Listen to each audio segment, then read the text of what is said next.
Hi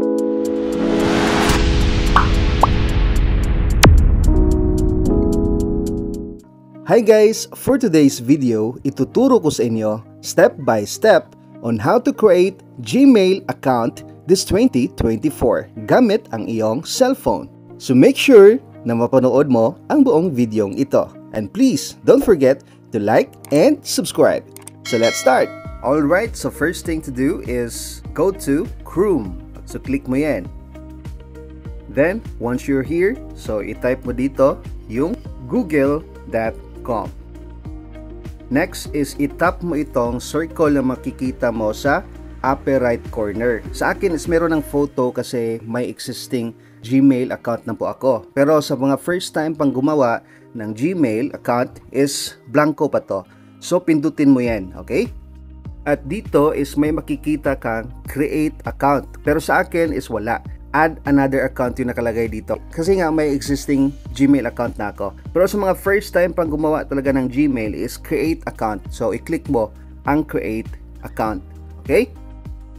So mapupunta ka dito. Sa akin is add account yung nakalagay. Kasi nga again may existing Gmail account na ako. Sa mga first time, so again yung makikita nyo is create account. Okay? So i-click nyo yan, ang create account. At ngayon, pindutin mo itong create account na nasa ibaba guys. Then pumili ka kung para saan itong Gmail account mo, for personal use or for work or business. For this tutorial, I'll choose for my personal use. Then, i-input mo ang iyong first name at last name. Baka sa iba is may dagdag pa yan na username, at password, so ilagay nilang, fill in the details lang. After that, click mo ang next. So ngayon, i-enter mo naman ang iyong birthday and gender.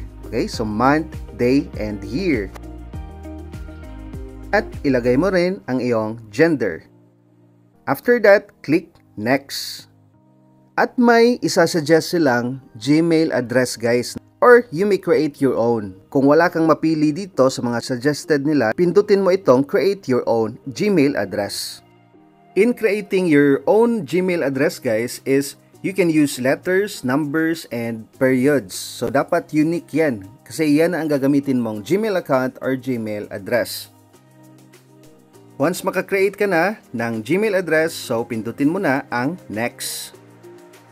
At ngayon is mag-create ka na ng strong password with a mix of letters, numbers, and symbols. After creating your password is i-click mo na ang next. Then, you can add your phone number. Para saan yung phone number guys? Okay, just in case makalimutan mo yung password mo, kakailanganin yung phone number mo. Alright, so scroll down ka. Kung gusto mong i-add yung phone number mo, i-click lamang itong yes, I'm in. Okay? For this tutorial guys, skip ko muna. Hindi ko muna lagyan ng phone number. So, click ko muna itong skip. So, ngayon, review your account info. Okay? So, pag ma-review mo na, so i-click mo na ang next.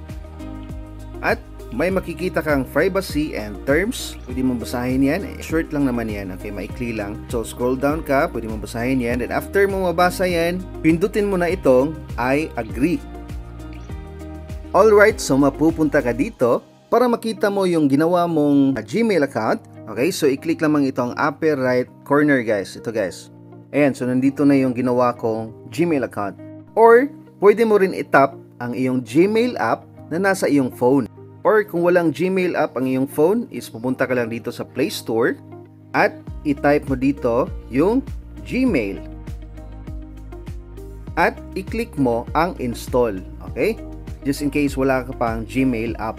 And that's all for today's tutorial. If you learned from this video, don't forget to hit like and subscribe now. Alright, thanks for watching. God bless and enjoy life.